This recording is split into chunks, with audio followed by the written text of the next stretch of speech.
I want to pose a hypothetical. How would you feel if John Wayne Gacy's or BTK's wife and kids were paid $1 million or more to be followed by film crews?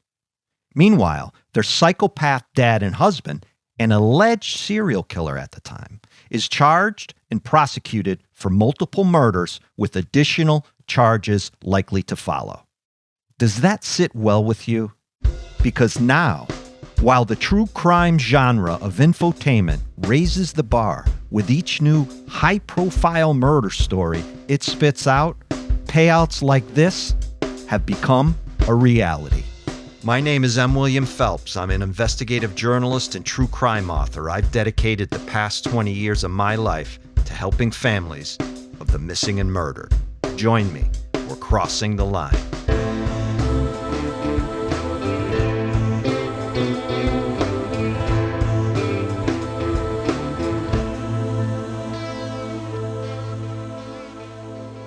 So here we are, crossing the line with M. William Phelps is back. I could think of no better case to bring the show back with than the Long Island serial killer, which has had some big developments since I've been on my little sabbatical. Let's begin on a bright and sunny afternoon in March 2015 as mourners in Amityville, New York, stand graveside, staring down at a silver-colored casket draped with pink and white carnations. Most are there, understandably, in tears, embracing one another, trying to comprehend how their 24-year-old friend wound up dead and the likely victim of a serial killer. But you see, that day, what wasn't focused on is how Shannan Gilbert died, or the way her death exposed the long-hidden Long Island serial killer, or even the botched police investigation unfolding at the time. It was a day dedicated to Shannan, her life, her dreams, her goals, the love she had for family and friends, the love they had for her. In death, Shannan Gilbert became an angel, a word I do not use lightly here. Her death became the focus of most of the true crime community's attention over the summer of 2023 after a suspect had been finally arrested and charged with multiple murders, with additional charges pending, I am certain. Let's just go now to a clip of that press conference to set the stage here. Thank you all for coming. I'm standing here with my law enforcement partners in the Gilgo Task Force to announce the indictment of defendant Rex Andrew Heuermann, 59 years of age. He's been arrested by the Suffolk County Police Department's homicide detectives, and he's been indicted in a grand jury presentation by the Suffolk County District Attorney's Office for the murders of Melissa Bartholomew, Megan Waterman, and Amber Costello. The investigation of Maureen Brainerd Barnes. So 3 indictments last year. And just recently, in mid-January, along with a slew of new evidence in the case being released, 60-year-old Rex Heuermann was charged with murdering 25-year-old Maureen Brainerd Barnes, who disappeared in 2007, with prosecutors linking him to her death through DNA and other evidence, mainly phone records, computer forensics, and, I am certain, additional evidence they are not releasing. Heuermann entered a not guilty plea during a brief court appearance. And look, I am not going to go through the case against this animal. What I want to do to start is have my producer, Catherine Law, who you hear from time to time on Crossing the Line, read something which will honor one of the victims in this case that Rex Heuermann has not been charged with as of yet. Catherine? We'll never forget the beautiful person that she was and that she still is, Shannan Gilbert's sister said during her funeral, adding how much it warmed Shannan's heart to cook and sing. The search for Shannan Gilbert, after she went missing on that May 2010 night, led to the discovery of the remains of alleged Long Island serial killer Rex Uerman's 4 suspected victims. So Shannon is effectively the guardian angel, as I said earlier, of those 4 other victims. Essentially, bringing them home. Victims who would likely have never been found without that search for Shannon.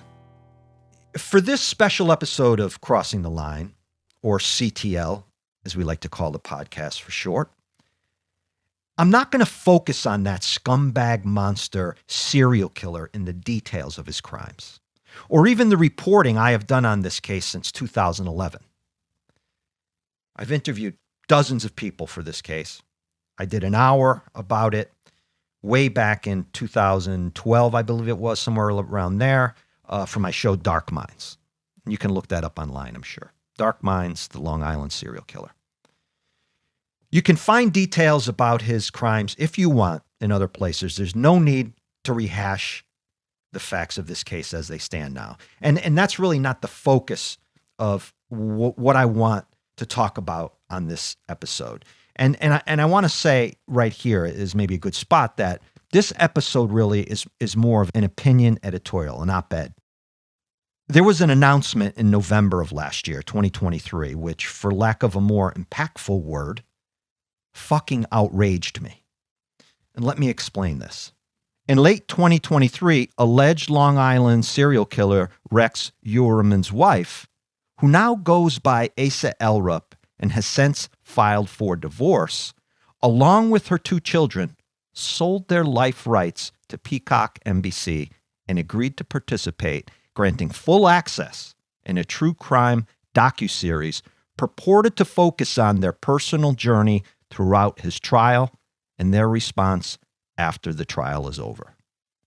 Within that narrative, the family has also agreed to give a full account of living with the devil, including exclusive details of their life with him. When I heard this, I was incensed and honestly shocked. I didn't believe I'd see that day. How dismissive and re-victimizing to the many victims' family members news of this docuseries must have been.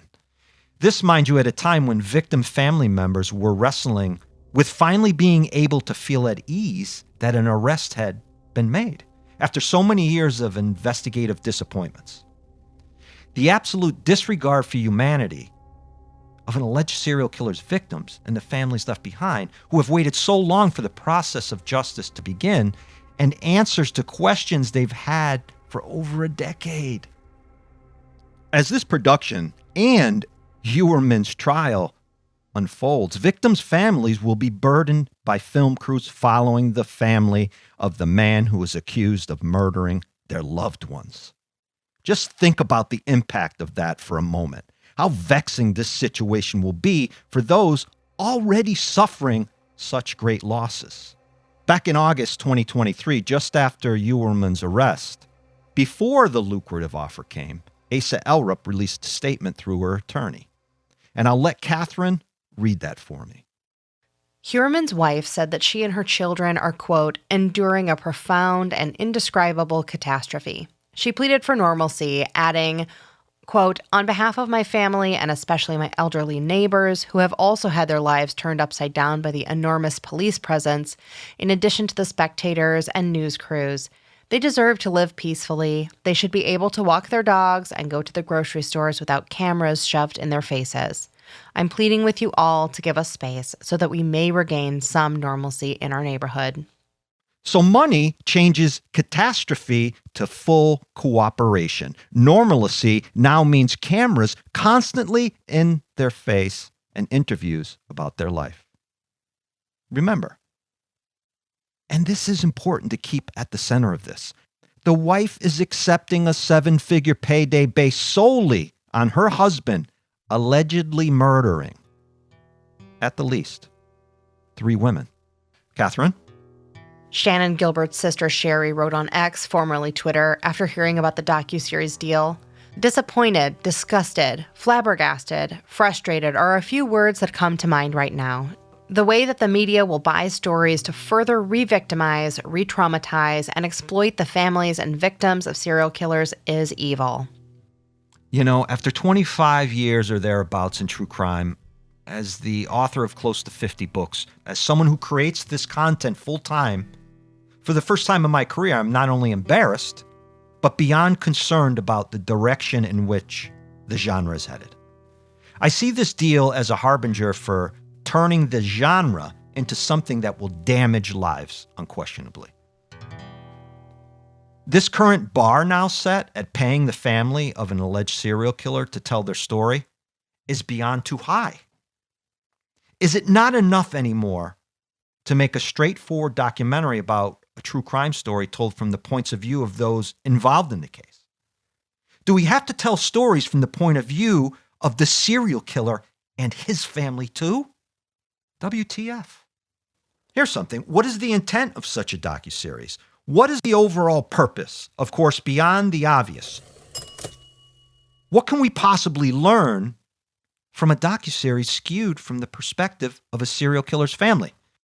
A family, mind you, who came out just after the alleged Long Island serial killer was arrested and denounced him and his behavior, refused to visit or communicate with him while he's in lockup, disparaging and shunning the media for coming too close to them. And now, fast forward several months later, and we have a change of heart with over $1 million dangled like meat on a bone in front of the guy's wife. You see, I don't believe a majority of people who consume this content want this sort of perspective, or give two shits, or would feel good about watching such a thing, or need to understand this point of view. We get that this alleged scumbag killer victimized his own family. We get that they have endured trauma as well. We get that they are suffering within all of this. But it surely doesn't mean we need to see it on television. Right? It kind of demeans his victims and their families suffering even more. Look, the ethics of true crime as infotainment have always been on the chopping block and part of the criticism of the genre, a condemning common chant from critics. You know, we've all heard it. As it should be, I might add. And maybe throughout the past 5-10 years, as true crime podcasting and streaming has exploded, an argument posed as to why we are so enamored with stories of murder has emerged. How much is too much? How exposing the masses to killers on display glorifies their horrible crimes. How people make money off of others' misfortunes. I've been attacked myself, the conventional chorus of voices accusing me of profiting off of murder and murder victims. There is a conversation to be had there, no doubt about it.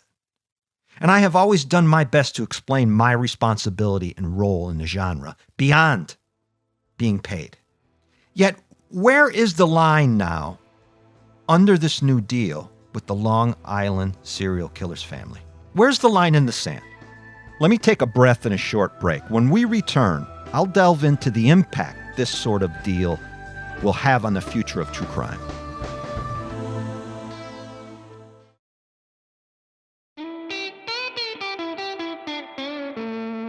When Rex Uerman's family started a GoFundMe page after his arrest and their lives were turned upside down, their home ransacked by law enforcement working under search warrants, their yard dug up, forced to cook dinner on a grill outside, and spend their time in the media fishbowl, their privacy taken away from them, I sympathized.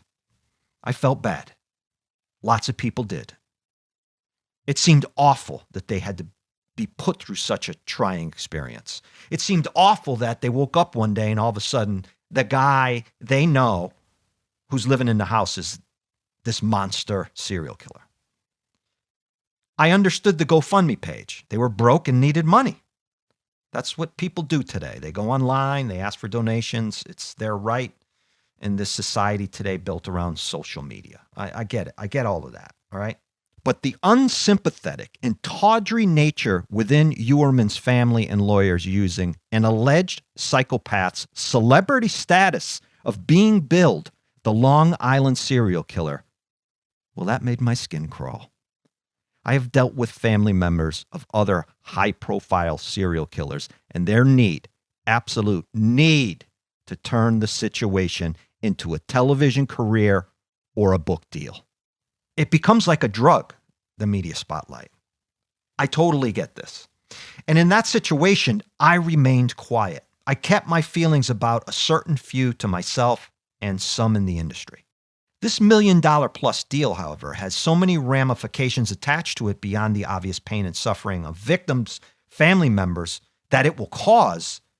It has made it hard for me to remain quiet and not speak out about how sensationalized and debasing it is. Not to mention, completely in opposition to what those with integrity creating true crime content know is beyond exploitation. No victim family members will appear in such a show. Not to mention how paying someone such a large sum entirely taints and poisons the information those being paid will give in the account. With no participation from victim family members, it leaves the narrative skewed entirely from the killer's point of view, right? This is a show skewed entirely from the killer's point of view and his family. Do we need that? Then we come to the point that it's highly likely victims' families will not see any of this money. And money doesn't buy justice or bring a person back, obviously. But the idea that an alleged serial killer's family is paid and the victims' families are not just seems awful and disgusting to me. I cannot stress this enough. I've said this anytime I've been asked about this case. He's a typical psychopath. Pick up any scholarly book about psychopaths and you will get the full picture who this man is and why he did what he did. There's nothing special about him in the realm of serial killers. His victims, of course, are gone. And their families have to live every single day knowing what he did and the loss he alone brought into their world. Then there's what I have always referred to as the ripple effect of murder. I've seen it in my own family when my brother's wife, 5 months pregnant, was viciously murdered in 1996. This sort of personal trauma lasts a lifetime. Her case is still unsolved, 30 plus years later. I've interviewed hundreds of murder victim family members, including some of the Long Island serial killer's victim.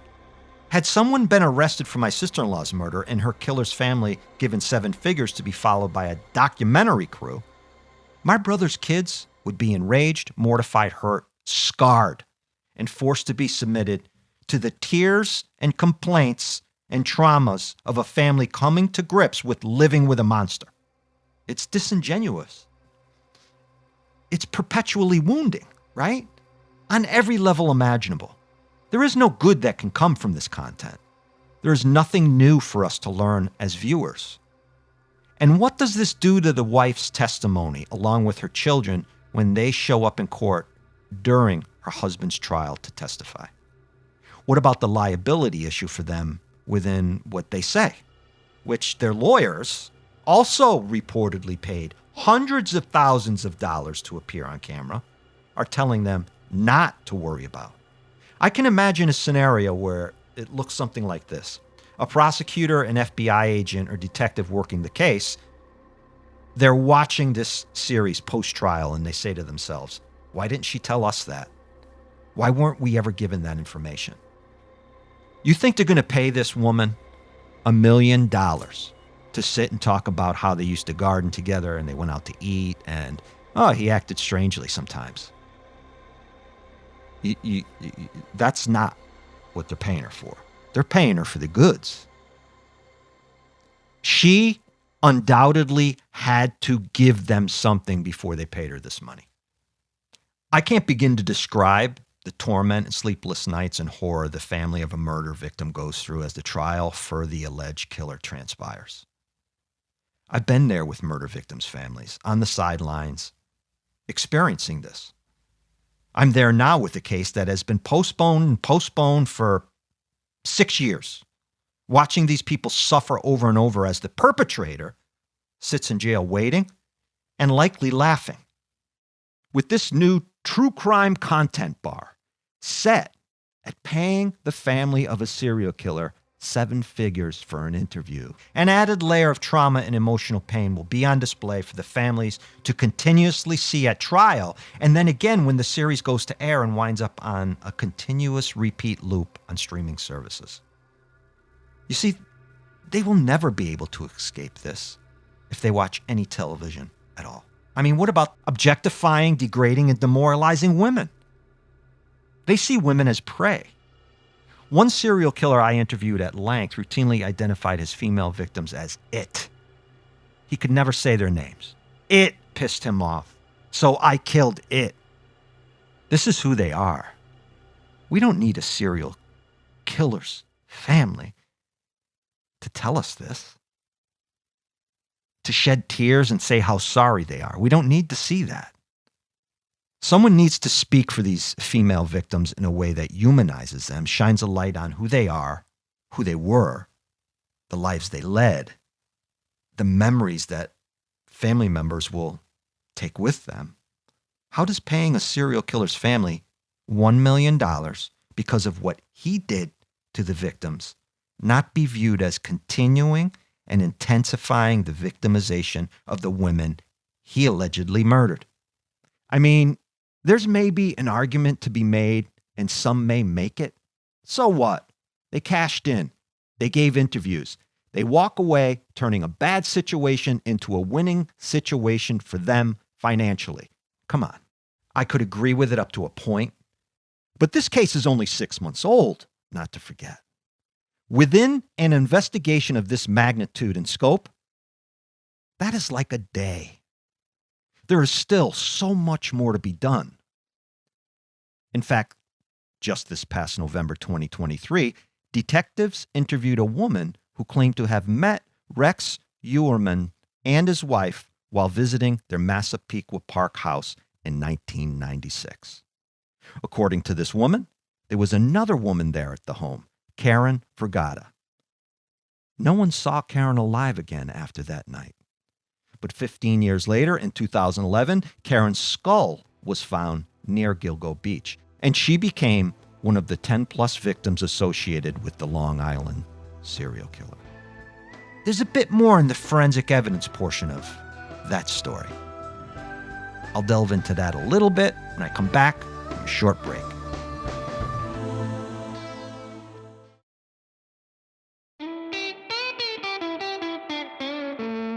We have to be careful that when we create true crime content, we do not allow anyone who could have been involved in a series of murders to have a stage, to have the limelight.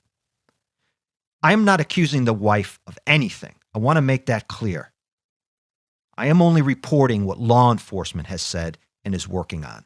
I'm only reporting what she has done and has been made public. We know that strands of T-Rex's wife's hair, which in all fairness could have been perhaps transferred inadvertently from their home, help link him to the women found along the highway he is accused of killing. In full disclosure, I want to say this. I've done work for the production company filming this series and have been paid for my work as a professional expert on cases I have covered. At the risk of alienating executives I pitch ideas to in this industry, I could not sit back and say nothing about this. I'm sorry. As someone highly qualified to comment on this, I say it crosses a line way too far. First and foremost, I am a victim's advocate. Working with victims' families on the cases I cover is at the core of what I do, and I don't give a shit what anybody says. A series like this adds too much fuel to the fire of those aiming to cancel a genre. But beyond my feelings, concerns, criticisms, and worries, and even my own self-interest, this sort of thing glorifies a serial killer and traumatizes the families of his victims over and over and over and over. And that right there will never be okay with me. We can't let that stand. Interviewing serial killers has always been the golden goose of content for creators. I certainly understand this. Getting a psychopath to open up and explain the psychopathy behind their behavior is content we present to give a better understanding of why these people kill and what motivates them. Through that, adding an element of the killer's family as a small aside in a docuseries can add a bit of context. But the focus should always be on the victims and their stories. Giving the family of an alleged serial killer $1 million to tell their story of living with him glorifies that serial killer, sends a message that he is the most important part of the story, and places the victim of his madness back where he put them. I mean, it's just not right. It's unethical and undermines the credibility of the genre as a whole. It cheapens everything we do and sends a message to the families of the victims that a serial killer who took away their loved ones is more important than their loss.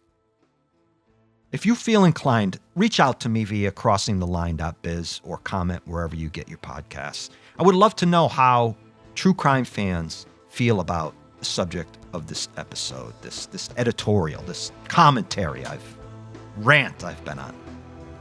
And if you have cases you want me to cover, please send them on in. I'll be back here next week with a cold case you'll have to hear to believe. So until then, be safe, be aware. Crossing the Line is produced by M. William Phelps, LLC, and Takaboom Productions. Written and executive produced by me, M. William Phelps, with Catherine Law. Audio mixing and mastering by Matt Russell.